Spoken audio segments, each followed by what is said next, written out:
In 2013, Tomodachi Life made its debut, and ever since then, gay and/or neurodivergent people have been unequivocally and abhorrently loud about it. So much so that 13 years later, Nintendo finally released its sequel, Tomodachi Life Living the Dream. For my ignorant divas wondering what the hell I'm talking about, Tomodachi Life is a social simulation game where you make characters, help them grow, and watch them interact with each other in increasingly unhinged and quirky ways. They are so crazy, truly cannot take them anywhere. If you're even a moderate watcher of this channel, your Instagram and TikTok feeds are probably flooded with the hilarious and most likely morally bankrupt interactions people have been having in this game. Do you feel like talking about clapping your booty cheeks? And if there is one thing I know about marketing, baby, that's the sign of a hit. So Tomodachi Life is the talk of the town, the new it girl if you will. But like Pokopia, I think it's time we ask the ultimate question. Does this it girl have what it takes to be a certified mother? Does Tomodachi Life Living the Dream slay?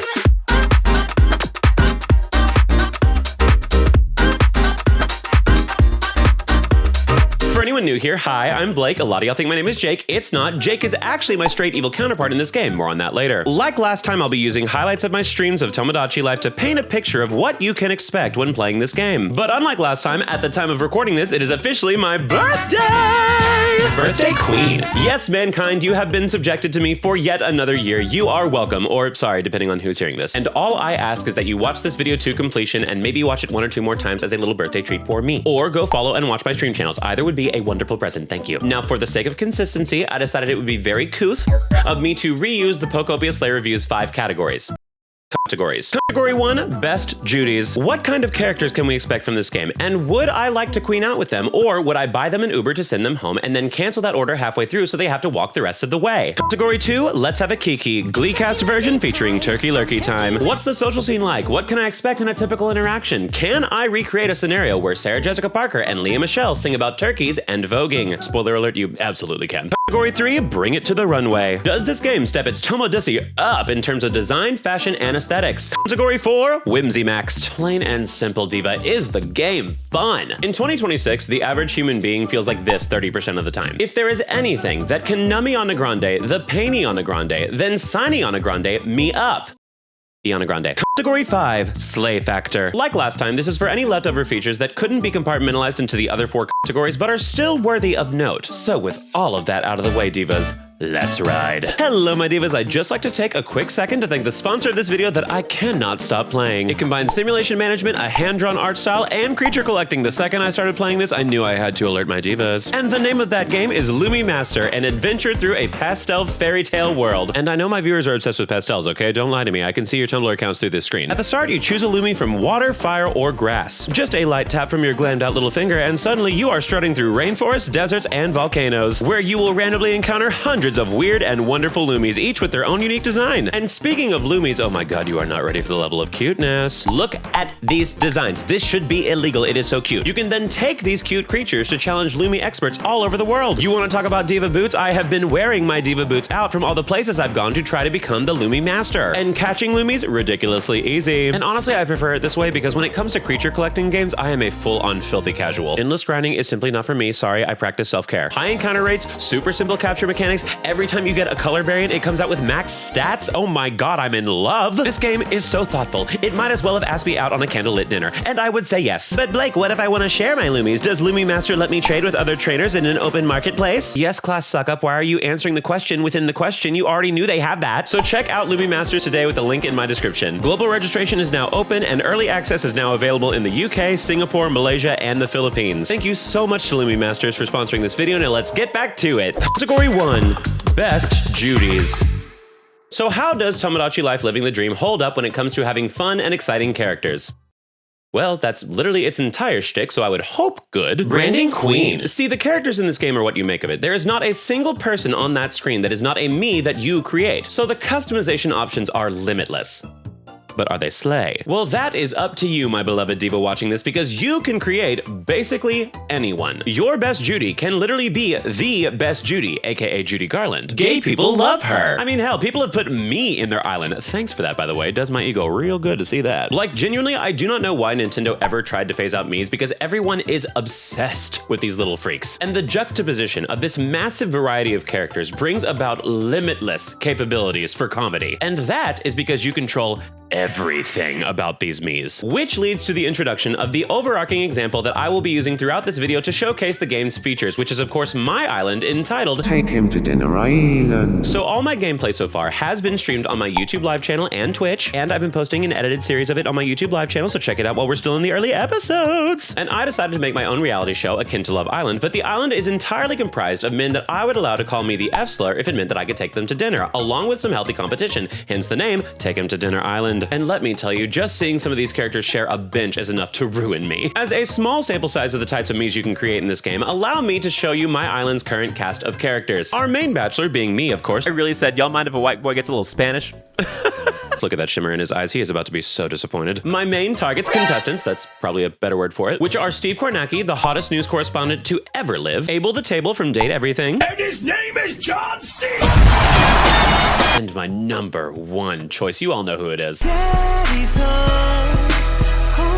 Now, coming onto this island as competition to bag these men are Luis, my stream co-host, who we gave a Cunty Bob Queen, my social media evil alter ego, Jake Blinnings, our protagonist from Pokopia Slay Reviews, which is, of course, Hatsune Joku, Cigarette-chan, a non-binary sentient box of cigarettes, which we made because this stamp looks like a cigarette box, so we gave it anime eyes and called it a day, and Lobotomina, a teeny tiny diva who got a full frontal lobotomy at Claire's for free with her $30 purchase. Economic Queen. So we'll use Lobotomina as an example for how much you can personalize the Anagranta. I promise I'll stop. How much you can personalize a character. So for Lobotomina, we gave her white hair for trauma, a high pony for cuttiness. Oh! Wow. That is the cuttiest ponytail I've ever seen in my life. Traumatized but nevertheless slay queen. Eyes far apart and unfocused. Teeny, because why not? Mouth agape but blissful because of, you know, the newfound lack of emotions. And of course, the cherry on top, a stamp which we painted to look like a hole from the procedure. But in Tomodachi Life, visual appearance is the tip of the iceberg. You also get to edit la voce, which is extremely important considering the entire game is voiced by the Miis. So for Lobotomina, we made her voice lower and monotone with a hint of inflection as a sort of ghost of her former self. It's nice to meet you. But we're still not done because now we get to assign her a personality. Miis are given a scale for movement, speech, energy, thinking, and overall vibe. So naturally, for a lobotomized diva, Movement slow as hell, baby. Speech, honest. Energy, flat as baby. I'm feeling like it's chill, right? Yeah. Overall, very normal because we got a surgery for that. and finally, we get to personalize their identity. Now, in the previous Tomodachi Life game, the biggest qualm among the general audience was that you could not have same-sex attraction. But let me tell you, this time they more than listened to the cries of the begrudged homosexual, because Wokadachi Life living the dream is alive and well, baby. We have options for the genders we are attracted to, multiple, what gender we identify as, and separately from that, what pronouns we prefer. Do you know how woke it is to have those two categories be separate? The day that was announced, the fanfare of elated normal people and angry weird people was so glorious that I dare say an angel got its wings. Now, because we're at these settings, I feel it is important that I tell you one of two rules that I have set for Take Him to Dinner Island, which is all characters will be attracted to all genders or lack thereof. So Lobotomina, you are taking everyone to dinner. And even once your character's been made, you can continue to unlock further customization with things such as how they greet, how they stand, how they walk, like how I made Lobotomina walk like a robot. And that was just one character, a microcosm of an almost limitless character creation experience. And if there is one thing I know divas love, it's spending hours upon hours on character creation when they could be filing their taxes. Now with freedom comes, of course, a bit of controversy. Currently, there is a bit of online discourse as to whether you should fill your island with people you don't know or people you do know, like friends and family. People on the people you don't know side are saying that you shouldn't add people that you know without their consent. And people on the friends and family side are saying that people on the other side don't have friends or family. And to this debate, I choose the side of who gives a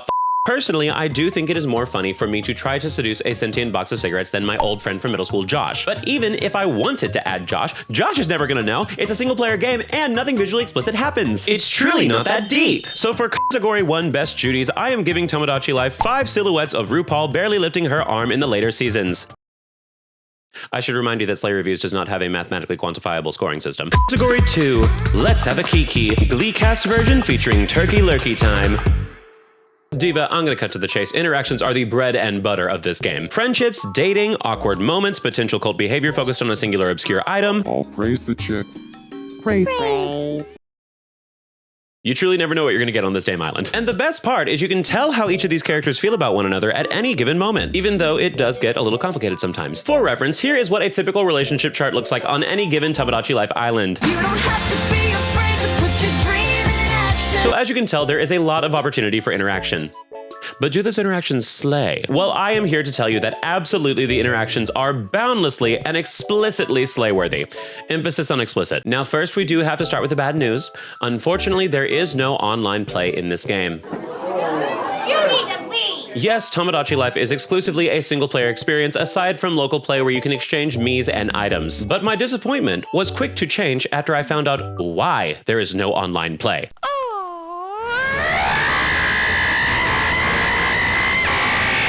Tomodachi Life Living the Dream has, and I am saying this under no uncertain terms, zero filter. You can make these Miis say anything. Human Shrek and I got along after talking about clapping booty cheeks. Luis got familiar with Human Shrek after discussing Slurplay.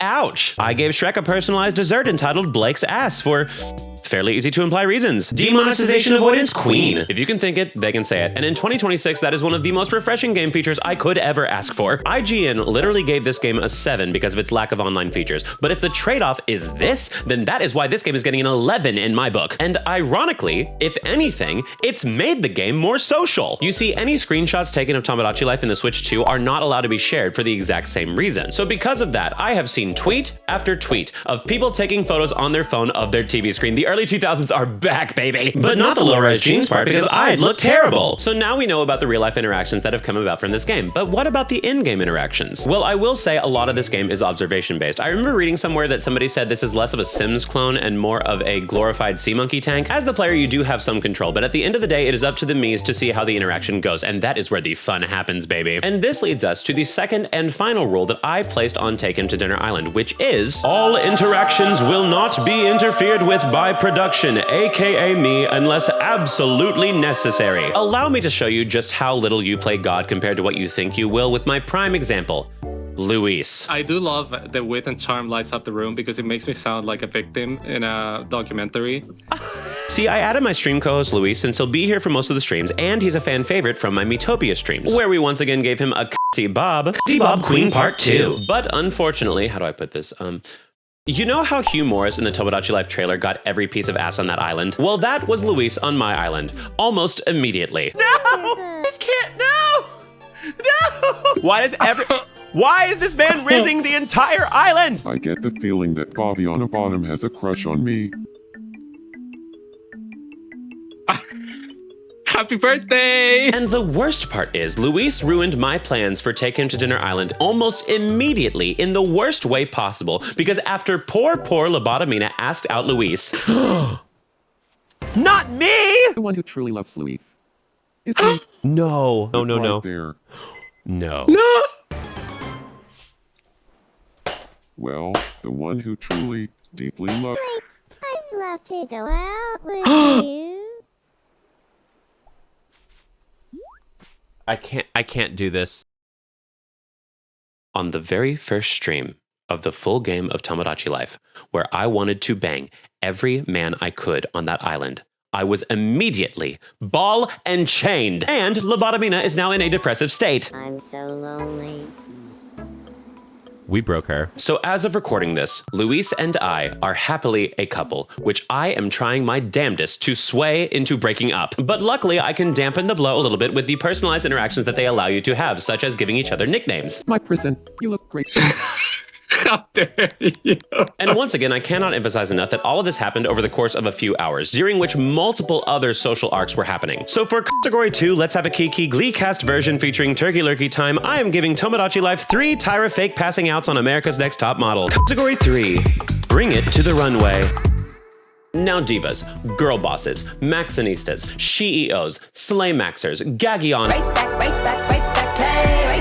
We all know Slayer Reviews is not complete without the most important part of a book, the cover. Ignore what your parents told you. Sure, the game's fun. Sure, it has limitless potential, but that doesn't matter if the game is not pretty. Does Tomodachi Life's mug slay? Well, fear not my shallow icons, because this game is absolutely looksmaxing, and it doesn't even have to hammer its face in for it. That trend was weird as hell. As we discussed before, you have a lot of options for your Mii's hair, face, etc., but we did not dive as heavily into the ultimate customization, which is the face paint. Now, a bit of a mise-en-scène. Before this game was out, Miitopia was sort of the holy grail of Mii customization, because it introduced the makeup option where you could really highly customize your Mii's face. But let me tell you, this face paint ability blows that poor bitch out of the water. Now, for people who are not as good at visual art, this may come off as a downgrade at first because Miitopia had a much easier barrier of entry, but it does also come with stamps of pre-made designs, so you can still make things like the lovely Cigarette-chan with little to no art skills. Love wins! But if you do have some art skills, and ideally a stylist, the possibilities are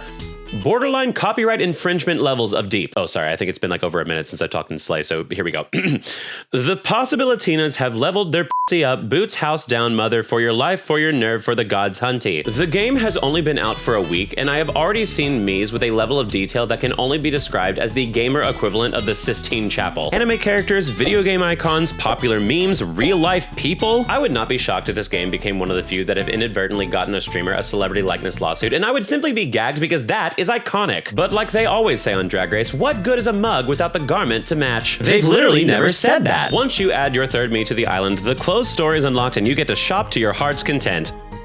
Or more realistically, your wallet's content, because you get broke fast in this game. Any Mii can wear any outfit in any combination. And the options vary from maxing girl boss who has definitely stepped on a man in stilettos all the way to average Steven Universe enthusiast. And there's new outfits and sales every day, incentivizing you to check in daily to maximize your TJ Maxxinista fantasy. Later in the game, you'll also unlock the ability to design your own outfits. So fret not that Paris Hilton's Stop Being Poor shirt is right around the corner for you to rock gorge. Island customization works similarly, with fun pre-built structures as well as customizable buildings later on. And from personal experience, I will say that island development is robust without feeling overwhelming. Amazing tools such as size options and the paint bucket make it quick and easy. Take note, Animal Crossing, you difficult for the sake of being difficult ass b****. I'm bitter because my island still looks like sh**. And outside of the gameplay itself, the character shading and color scheme in this game is wonderful. It focuses primarily on jewel tone colors that blend so well together and add so much personality to an already exciting universe. Rainbows fix everything! Well, maybe not your personal life, but you get what I mean. So for Category 3, Bring It to the Runway, I'm giving Tomodachi Life 2 Tim Gunn Make It Works. Category 4, Whimsymaxxed.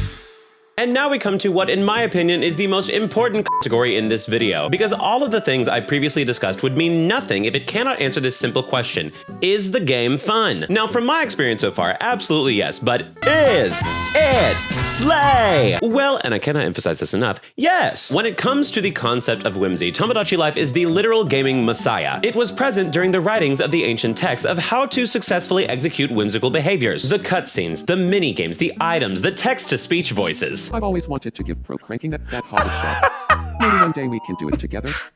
Everything about this game was made under the premise of, okay guys, hear me out. You know it would be absolutely stupid? And it worked. Call me Cassie from Euphoria because I've never been happier. I think about this game all the time. Even after the demo, I was hooked. Those few hours in the demo was all it took to turn Pokopia from my hyperfixation to that game I'll play, I guess, while I wait for Tomodachi Life to come out. Those poor Pokemon I still have living in bushes, they're never gonna get out. Now, this is probably my most subjective section in this video, because the fun of Tomodachi Life is what you make of it. It's like a dollhouse. A Barbie doll is not fun for a child on its own. It's fun when they get to take it out of the box and play with it and come up with fun stories. Or just play with its hair for hours on end, but that part might be autobiographical. If you're only going into this game thinking about what it can do for you, baby, you're only getting half the story. But if you're the kind of person who likes to make up stories about strangers you see on the street, or if you like to have imaginary one-sided arguments with your ex from 10 years ago in the shower at an alarmingly frequent rate, I think you're gonna find something special in this game. Take, for example, Lobotomina, who had just been rejected by Luis. I decided it was my civic duty to set Miss No Frontal Lobe up with somebody as soon as possible to help her get over it. And I figured it would just make sense that a no-thoughts, just high pony diva would lean on a substance after a heartbreak. So enter Cigarette-chan.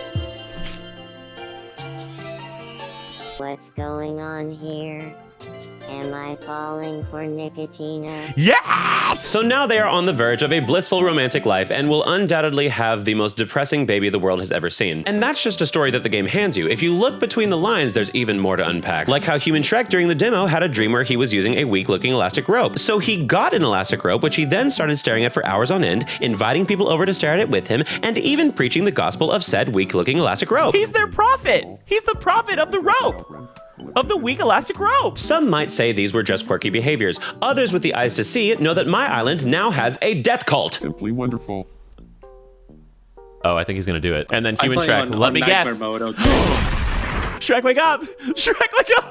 Human Shrek, wake up! We left him alone too long! Oh! It's a miracle! Oh. He was practicing. He was practicing. These kind of moments are happening all the time on your island, so I can confidently say that I have not been bored for a minute. So for category 4, Whimsymaxxed, I give Tomodachi Life 4 gluttonously long video essays because God knows y'all love those. Category 5, Slay Factor. Like last time, Slay Factor acts as a sort of lightning round of things I liked in this game that don't necessarily warrant their own sections. So let's go ahead and get this highly concentrated section started. First, and this is purely going by vibes, I cannot prove this, I swear to God, the game knows what you want to do with characters. It's probably just coincidences, but it's been so many at this point that I swear to God this game has sentience. Steve Kornacki is my go-to news anchor on my island. We set Lobotomina on a vacation and she took Cigarette Sean without us asking and they had barely interacted. Abel doesn't like talking about himself to an annoying extent, just like in Date Everything. On his first day on the island, Luis had headphones available for purchase to match his Swanine PNG.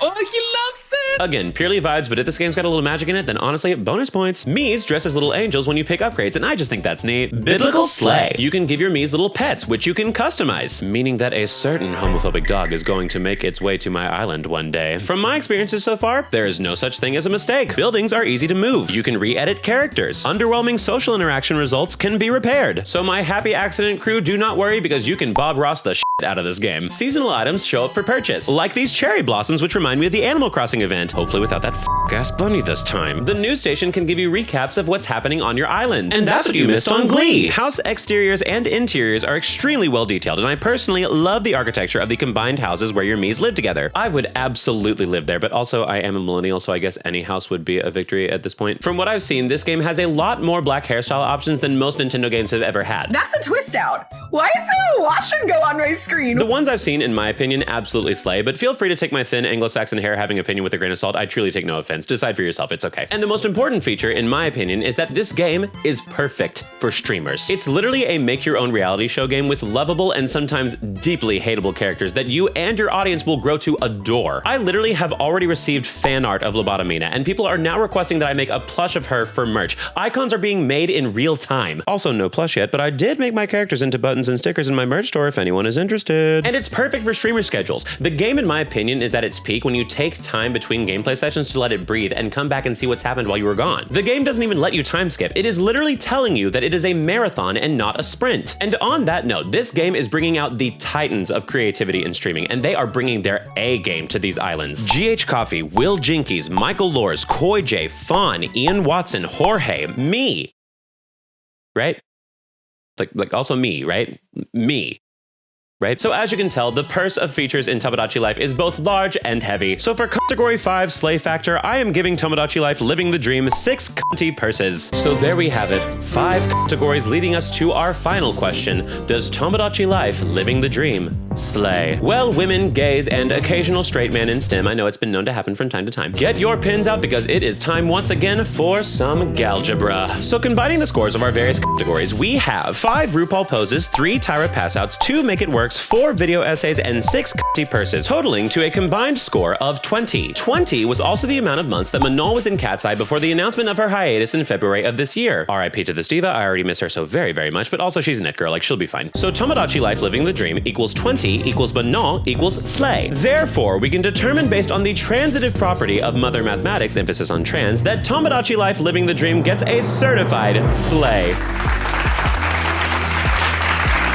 Wow, the loud gay man likes the loud gay game. Alert the church elders, this is unprecedented information. But in all seriousness, Tomodachi life comes at a time where I think we frankly need it more than ever. The Dadaist movement of chaotic, unhinged humor emerged from World War I during a time of economic uncertainty as an anti-bourgeois sentiment. And currently, things are not great economically, so we are seeing this pattern again. But unfortunately this time, people seem to be gravitating towards AI slop videos for its nonsensical, sometimes incomprehensible narratives like AI Fruit Love Island. So as someone who detests what these videos stand for, it is so refreshing to see something made by man that captures that air of frivolity and, dare the white millennial say it, randomness that I think times like this call for. I'm optimistic, it probably won't always feel this way, but for now, the world's on fire, Diva. Have a little fun, quirk the out, because I dare say, there is nothing more slay than to look doomerism in the face and nevertheless, queen out. Thank you so much for watching this video. Once again, my name is Blake. If you enjoyed it, please make sure to like, comment, share, subscribe, notification bell, all that good stuff. Otherwise, I will revoke your Slay card.